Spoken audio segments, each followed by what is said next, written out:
நீங்கள் எதோ என்கிட்ட பேசணும்னு சொன்னீங்களே, சரி வாங்க நடந்துகிட்டே பேசலாம். நம்ம 2 பேருக்கும் தான் கல்யாணம்னு வீட்டில் பேசிக்கிறாங்க. ஸோ நான் கல்யாணம் பண்ணிக்க போகிறவர்கிட்ட கண்டிப்பாக இந்த முக்கியமான விஷயத்த சொல்லி ஆகணும்னு தான் கூப்பிட்டேன். ம், சொல்லுங்கள். நான் காலேஜ் படிக்கும்போது ஒரு பையனை லவ் பண்ணேன்.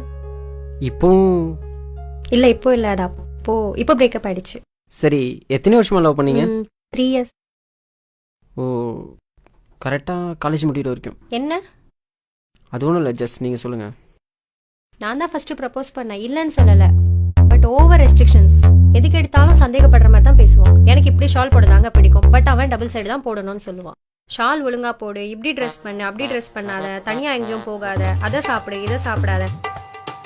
நானும் எங்கேயும் போகக்கூடாது, அவனை கூட்டிகிட்டு போக சொன்னாலும் பயப்படுவான். இவனோட பேசு அவனோட பேசாத, ஏன் ஃபேஸ்புக் போகக்கூடாதுங்க, அப்படியே போனாலும் ஃபோட்டோ அப்லோட் பண்ணக்கூடாதுங்க, இன்க்ளூடிங் லெகின்ஸ் டிஷர்ட் கூட போடக்கூடாதுங்க. மொத்தத்தில் 3 வருஷமும் சண்டை சண்டை சண்டை தாங்க. அதாங்க பிடிக்கல.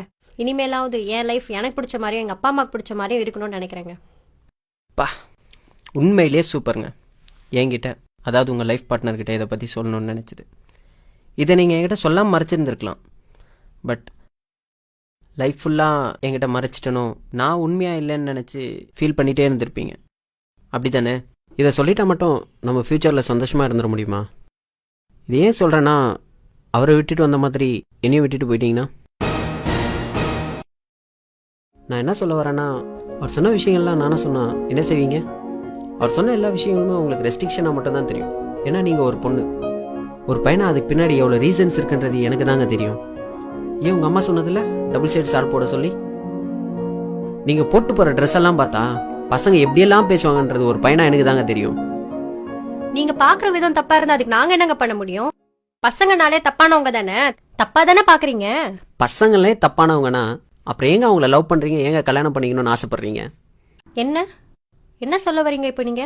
ஓகே, கோவப்பட விதம் தப்பு தாங்க, இல்லைன்னே சொல்ல. அது பசங்களோட நேச்சர். அப்படி பார்க்க வைக்கிற ட்ரெஸ் கோடிங்க தாங்க தப்புன்னு சொல்கிறேன். கண்டிப்பாக நீங்கள் டிஷர்ட்டோ லெகின்ஸோ போட்டு போனீங்கன்னா பார்க்குறவங்கலாம் நல்ல ஃபிகர்னு தாங்க சொல்லுவாங்க. ஏன், நான் கூட சொல்லுவேன். பட் நல்ல பொண்ணுன்னு யாராவது சொல்லுவாங்களா? பொண்ணுங்களுக்குன்னு ஒரு ரெஸ்பெக்ட் இருக்குங்க, அதை நீங்கள் புரிஞ்சிக்கவே மாட்டேங்கிறீங்க. இப்போ கூட அவரை பிடிக்கலன்னு என்கிட்ட எதுவுமே நீங்கள் சொல்லலை. அவர் சொன்ன அட்வைஸை தான் நீங்கள் பிடிக்கலன்னு சொல்கிறீங்க. ஆர்கியூ பண்ணால் போய்கிட்டே தாங்க இருக்கும். லாஸ்ட்டாக ஒன்று மட்டும் சொல்லிக்கிறேன். அவனுக்காக நான் ஏன் பண்ணணும்னு நினைக்கிறத விட அவனுக்காக நான் பண்ணாமல் வேறு யார் பண்ணுவாங்கன்னு நினச்சி பாருங்க. லவ் உண்மையிலே சூப்பராக இருக்குங்க. எல்லாமே சொல்லியாச்சுன்னு நினைக்கிறேன். நீங்கள் கிளம்புங்க. பாய்.